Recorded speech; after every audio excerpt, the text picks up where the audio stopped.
Hey there guys, welcome to Dino's Vault and welcome to my first ride review of the Suzuki Burgman Street 125. The Suzuki Burgman is a maxi scooter. Now the word maxi scooter means a touring scooter which usually comes equipped with higher capacity engines ranging between 250 to 850cc. And though we get lots of options to choose from among the maxi scooters in the international market, here in India the newly launched Burgman Street enjoys a complete monopoly, at least as of now, and this maxi scooter trend is not completely new to us. Kinetic have already tried this and failed miserably back in 2008 with the Kinetic Blaze, but now things have changed. Touring and exploring has become more of a lifestyle and a fashionable trend. So does the new Burgman have what it takes to come across as a proper maxi scooter? Well, let's find out. First of all, let's start with the differences between the Burgman and the Access 125. Prior to the launch, there were a lot of speculations doing rounds that the Burgman is almost the same scooter as the Access 125, minus the maxi scooter design language that the scooter adopts from the legendary Burgman range of scooters already being sold worldwide.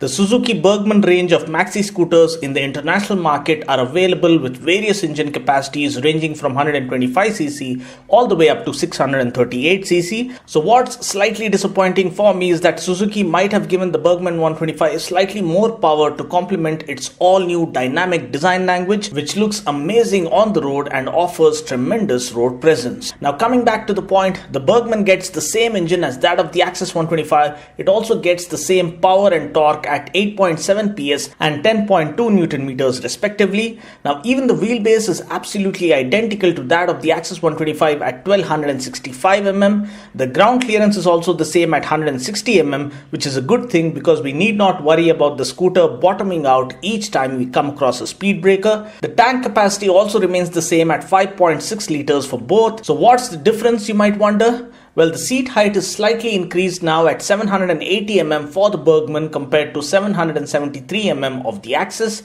Now, because of the bulky bodywork, the weight has increased to 108 kgs for the Burgman compared to 101 kgs of the Access. And also the dimensions, the height, the width and the length are also slightly different for the Burgman compared to that of the Access because of the superfluous design language. Also, the Burgman gets a disc brake as standard compared to the Access, wherein the disc brake is optional.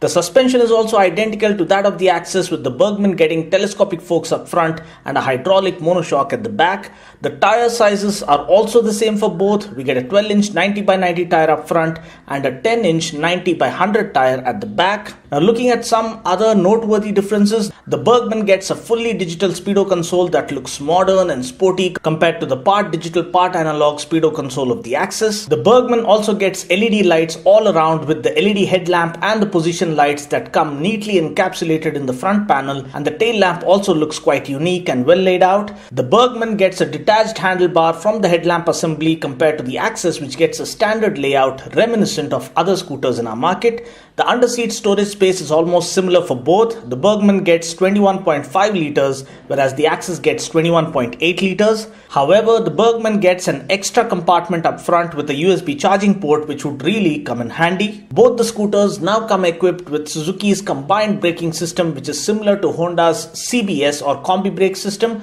Now how this actually works is that even if you end up using only the rear brake, the system engages the front brake automatically, thereby reducing the overall stopping distance and also resulting in a safer and controlled braking mechanism overall.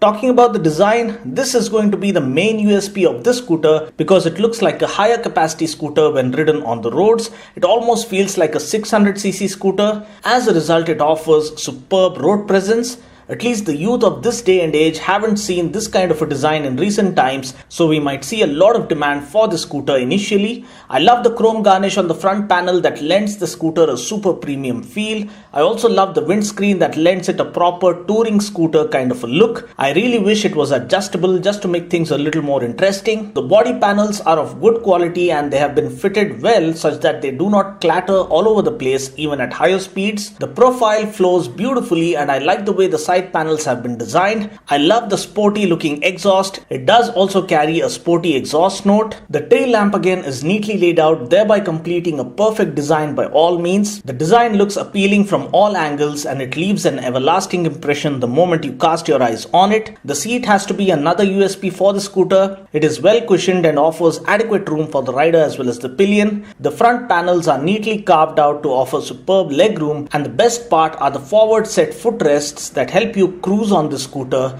an ideal trait of a touring scooter I suppose. The handlebar is perfectly positioned to offer maximum comfort. The switches are of good quality, but I really wish Suzuki had included a high beam flasher. We also don't get a parking brake that would help the scooter stay planted when parked on inclines. The speedo console is all digital and the display is nice and clear, with the fonts being nice and legible. Readouts include a speedometer, odometer, trip meters, fuel gauge and a clock. Now talking about the ride feel that this scooter has on offer. As mentioned before, the scooter comes powered by the same engine as that of the Access 125. We get a 124cc engine that puts out 8.7 PS of max power and 10.2 Newton meters of max torque. Taking the scooter out for a ride, you guys might have already seen my top speed video where you can make out how smooth the scooter is even at speeds of around 100 km per hour.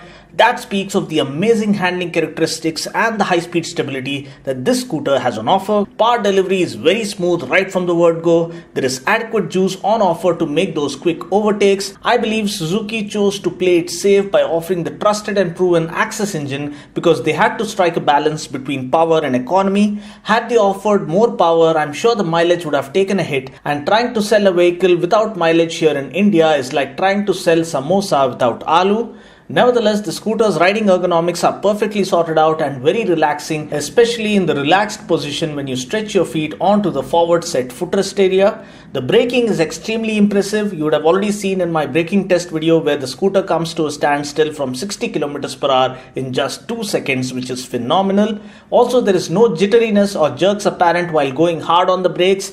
I believe this comes courtesy of the combined braking system on board, which reduces the overall stopping distance drastically. The suspension is equally impressive as well. The telescopic forks up front offer a superb front end feel, and the monoshock at the back lends the scooter superb stability at higher speeds. I really wish Suzuki had offered 12-inch wheels at both ends just to complement and further enhance the amazing handling characteristics of the scooter. Having 12-inch wheels at both ends and a little bit of added power would have made the Burgman sort of a benchmark in this segment. Mileage wise, there is no mileage claim as such, although I feel we can expect anything close to 40 kmpl from the scooter if ridden sensibly.